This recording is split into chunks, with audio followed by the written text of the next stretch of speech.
नमस्कार दोस्तों, आपका एलएलबी कॉन्सेप्ट क्लासेस में स्वागत है।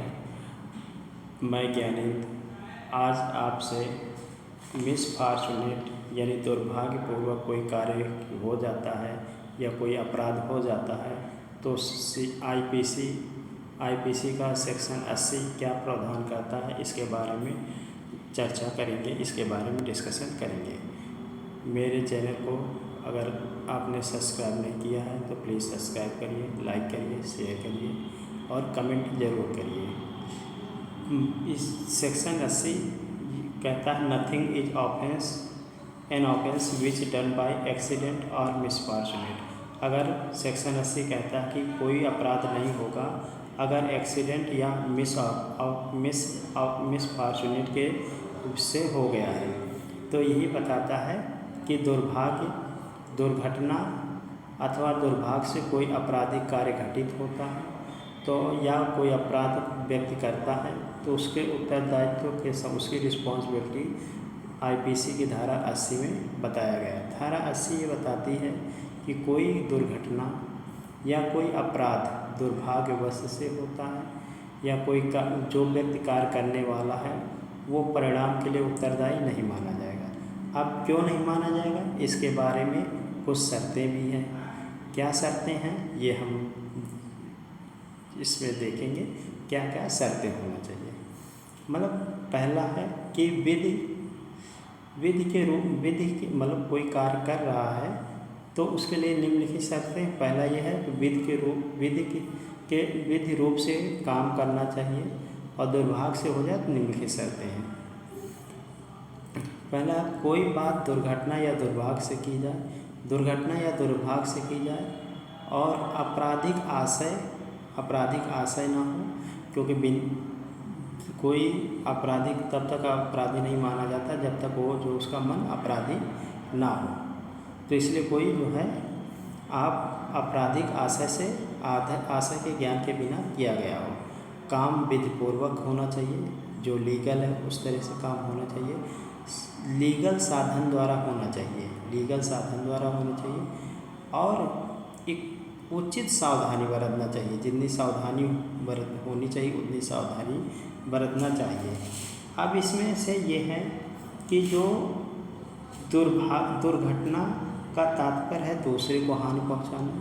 दुर्घटना का मतलब है दूसरे को हानि पहुंचाना और दुर्भाग्य का मतलब है स्वयं को हानि पहुंचाना।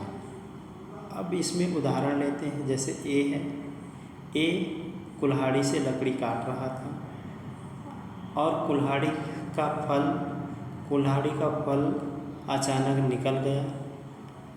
निकल गया और पास में खड़े एक व्यक्ति को चोट कर दिया, जिसके कारण उसकी मृत्यु हो गई। अब ए ने आवश्यक सावधानी बरती है और इसके बावजूद फल जो है कुल्हाड़ी का फल जो है निकल करके दूसरे व्यक्ति को घायल कर दिया, बी को घायल कर दिया, तो ए को आईपीसी की धारा 80 का लाभ मिलेगा, क्योंकि ए ने जो है आवश्यक सावधानी बरती है और यह घटना जो है दुर्भाग्यपूर्वक घटित हो गई है। कुछ मोस्ट इम्पॉर्टेंट केस है, सारे केस को लिखना थोड़ा सा टाइम का अभाव था, इसलिए उन केस को मैं समझा दूंगा और इन्हीं केस में से एक कोई केस पूछ लिया जाता है। चतुरनाथ का मामला है 1919 का। इसमें ये बताया गया कि एक रात दो व्यक्तियों के बीच में झगड़ा हो गया, माना कि एक्स और वाई के बीच में झगड़ा हो गया। एक्स ने वाई पर एक छड़ी से वार करना चाहा, तभी बीच में वाई की वाइफ एक बच्चा लिए हुए बीच में बचाव के लिए आ गई। अब वो छड़ी का निशाना एक्स का निशाना चूक गया और वो छड़ी बच्चे को लग गई। वो छड़ी बच्चे को लग गई, जिसके कारण बच्चे की कुछ समय बाद मृत्यु हो गई। अब सुप्रीम कोर्ट ने कहा कि जो एक्स है वो मृत्यु के लिए जो है उत्तरदायी नहीं है, लेकिन चोट कारित करने के लिए वो उत्तरदायी है, क्योंकि एक्स को पता था कि छड़ी के प्रहार से वाई को चोट जरूर लग जाएगी, इसलिए इसलिए जो है, और छड़ी इतनी मोटी नहीं थी या इतना छड़ी का प्रहार तेज नहीं था कि वाई की डेथ हो जाएगी। तो एक्स को बच्चे की हत्या का दोषी न ठहरा करके सिर्फ चोट कारित करने का दोषी ठहराया गया। अगला केस है टुंडाराम बनाम आर्या का केस है। टुंडाराम बनाम आर्या का केस ये है कि जो मृतक था वो पहलवान था, जो एक्यूज्ड था दोनों पहलवान थे। यानी पहला जो जिसकी डेथ हो गई वो भी पहलवान था और दूसरा व्यक्ति भी पहलवान था। दोनों पहलवानी की प्रैक्टिस करते थे। दुर्घटनावश सेकंड पर्सन ने फर्स्ट पर्सन को पटकनी दी या पटकनी देने के लिए झटका दिया और फर्स्ट पर्सन पास में बने चबूतरे से जाकर टकरा गया। फर्स्ट पर्सन पास में बने चबूतरे से जाकर टकरा गया, जिसके कारण जो है फर्स्ट पर्सन की मृत्यु हो गई।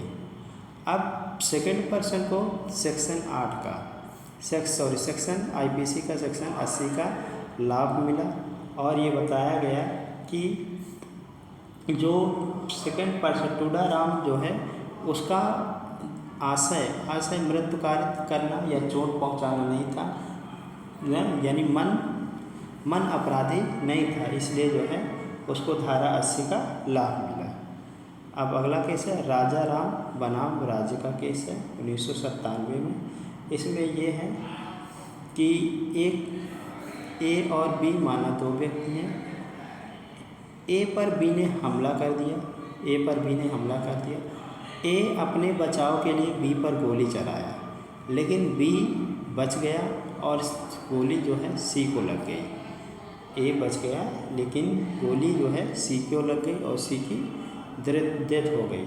यहाँ पर ए को प्राइवेट प्रतिरक्षा का लाभ दिया गया और यानी धारा 80 का लाभ दिया गया।